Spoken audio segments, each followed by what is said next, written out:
Hey guys, Joseph here with the latest update. In this clip, you're about to see a tense exchange between Chris Cuomo and a former economic advisor connected to Donald Trump. The discussion centers on the U.S. economy, especially claims that the Trump administration was responsible for major economic growth. The advisor argues that policies like tax cuts and deregulation played a key role in boosting jobs and overall performance. However, Cuomo challenges those claims directly. He questions whether the success being described actually came from those policies, or if it was part of a longer economic trend that started before Trump took office. He also pushes for clear facts and evidence, pointing out that selective data can sometimes create a misleading narrative.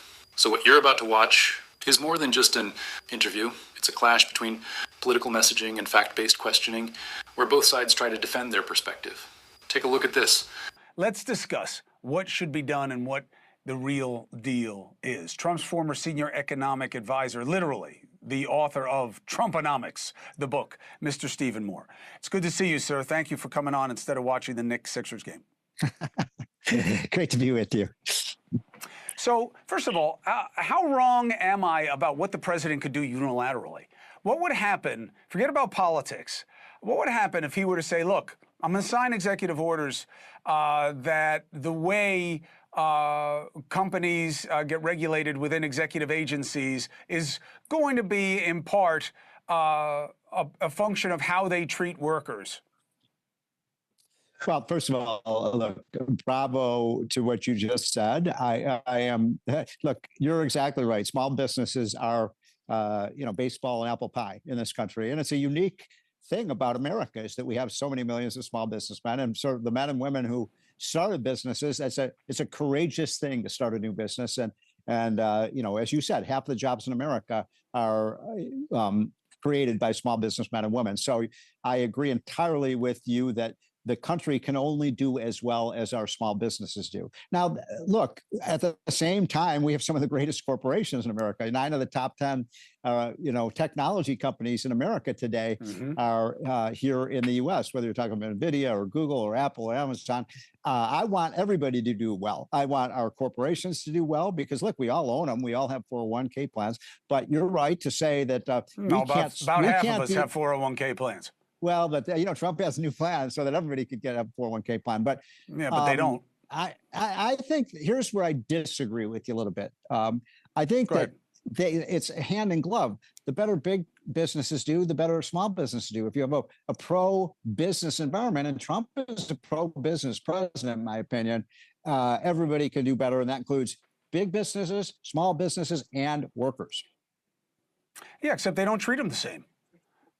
That's the problem. Most small businesses, as you know, Stephen, and I don't mean to condescend at all, you have much, much more understanding of this than I ever will, and you've been very good to me and helping me understand over the years, even when we disagree.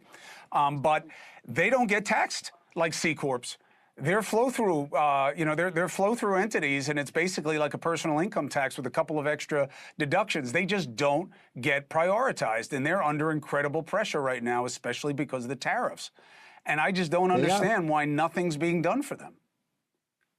Well, listen, you made a very important point about how do small businesses pay taxes? They pay taxes at the small business rate. That's one of the reasons, as you know, Art Laffer and I and Larry Kudlow wrote the very first version of that Trump tax bill. It was really designed to help small businesses to pay lower tax rates so they could invest more in their businesses.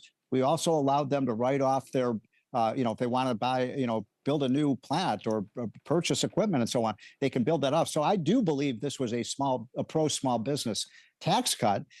We lowered their tax rate. We did a lot of things to make them more profitable. And listen, have we hit a bump in the road on the economy? Absolutely, we have. No question about it. And you're exactly right. Americans are pissed off about the price of gas and the price of groceries. But, let's look at, the first year of Trump's economy was very good. Iran has changed the picture. But I'm here to tell you, if we can prevail in Iran and we can get that Strait of Hormuz open and those gas prices down, I think we'll see a return to the Trump boom that we saw in his first term and his first year. That is my hope. And I feel very strongly in predicting it's going to happen. Let's agree on 2 things. 1, the regime in Iran sucks. Agreed? No question. Second, we didn't hit a bump in the road. He put bumps in the road, and he is not the regime. it's President Trump. He did the tariffs. He started this war as the avenue of opportunity of what to do with the regime. They didn't start this. We did. They may deserve it. That's a different question. But the economic pressure that we're under right now is largely because of his actions, Stephen. I'm not saying you would have recommended them, but that's the fact.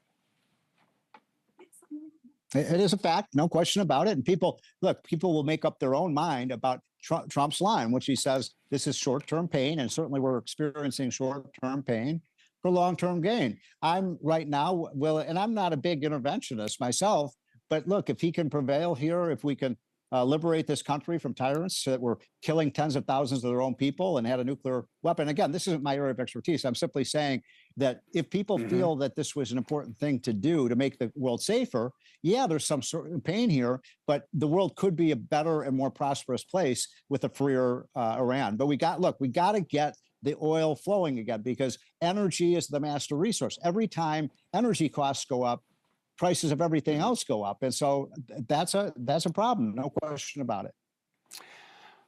You know, you said something earlier, and it's actually a good idea. It'd be even better if it were the way you put it. You say, we change the small business tax rate. There's no such thing as a small business tax rate. Those are flow-through entities. You pay at the individual level. That's right. I'm not saying you're trying to be deceptive. That's right. You sneaky bastard. No, right. What I'm saying is that C Corps get, one, they have a business tax rate. Why don't you create a small business tax rate? Why don't you pass a bill to incentivize small businesses and artisans and say, hey, we're shifting money from college, which is not necessarily a great return on investment unless you're a STEM kid or want to be a professor. And we're going to move it to the trade schools, and we're going to incentivize people to go into those trades, because for every 5 we lose, we're only getting 2. And you can make hundreds of thousands of dollars and be entrepreneurs. Why not that? Why not do that instead of just having the White House say the reality is not what your lying eyes is telling you? Well, I love that idea. Let's work together to do that. I mean, college is a ripoff, in my opinion, for a lot of the people who attend college. I think it's one of the greatest financial scandals in America, how much these universities are charging our families. And it's the fastest rate of growth in inflation. You mentioned gas prices. Look what's happened to you. When I went to University of Illinois 35 years ago, it was $1,000 a semester. Now it's $10,000 a semester. And you're absolutely right. What are they learning? Well, we're turning out a lot of kids with philosophy degrees and political science degrees. There's not a lot of demand now. Now, you're also right. This is a very important point you're making. So I'm glad you're making. Look, you know what electricians are making these days? I mean, you can make $150,000 a year as an electrician, or people in the trades, and people work with their hands. It's amazing. So I'm all for that, and we have to put more pride into that too. Everybody doesn't have to go to college. You and I went to college, but it's not for everyone. And people who work with their hands and do the service jobs in this country. Look, auto mechanics. Ford says they have 10,000 auto mechanic jobs open, but a lot of people don't know how to do that work. So I have great respect for working class Americans, and to spend $100,000 for a college degree and then you can't get a job, that's a scandal. Let me tell you something. Anybody can do what I can do. Not anybody can fix your HVAC system. That's true. Let me tell you, they are artisans. They are artisans, and I agree. We need to respect them. I feel so blessed that I get to do what I do, but it isn't as hard as fixing a car, fixing an air conditioner, or doing all these other jobs. So God bless those people. But I'm pro-America. I'm pro-small business. I think I'm with you 80% of the time on these issues. Well, listen, I'm all about, I hate calling them the trades. I hate blue collar. I hate all those things. Even my father had a line he used to use all the time about the digital economy, or what now would be AI. And he would say, the thick fingers of the laborer are not accommodated to the keyboard. And even that, I'm like, listen, Pop, these guys are so sophisticated. In your business, remember the old, who was it, Coolidge, who say, give me a president with only one hand, an economist with one hand, because they're always saying on the other hand. And in my business, all you got to do is ask questions. Let me tell you, it's not open to interpretation as to whether or not your lights work. So anyway, well, I just think that there's an opportunity. You know what else, Chris, that Calvin Coolidge said? The business of America is business. And I think that's Business. so true. So I'm Yep. saluting, and this is Small Business Week. I'm saluting. And by the way, it ain't Yeah. easy. I mean, small business men and women, they work not 40, they work 50, 60, 70 hours a week. Yeah. Yeah, and we're making it harder for them. That's why they're so frustrated. And I know my phone's going to blow up tonight about how it's National Business Week and he's saying one thing and they're living another one. We hear you. That's what we're doing here at News Nation. And Stephen, thank you for being a productive part of the conversation. I appreciate it. That moment really leaves a lot to think about. On one side, you have Chris Cuomo pushing for deeper clarity, asking tough questions and trying to break down the details behind the claims. On the other side, the argument connected to Donald Trump focuses on results, highlighting policies and pointing to what they see as clear economic success. And honestly, this is where things get interesting, because depending on how you look at it, both sides are trying to shape the narrative in their own way. One is demanding proof and context, while the other is emphasizing outcomes and impact. And as a viewer, it really comes down to how you interpret the information being presented. It also shows how important it is not to just take things at face value. When it comes to topics like the economy, there are always multiple layers, different timelines, different factors, and different perspectives that all play a role in the bigger picture.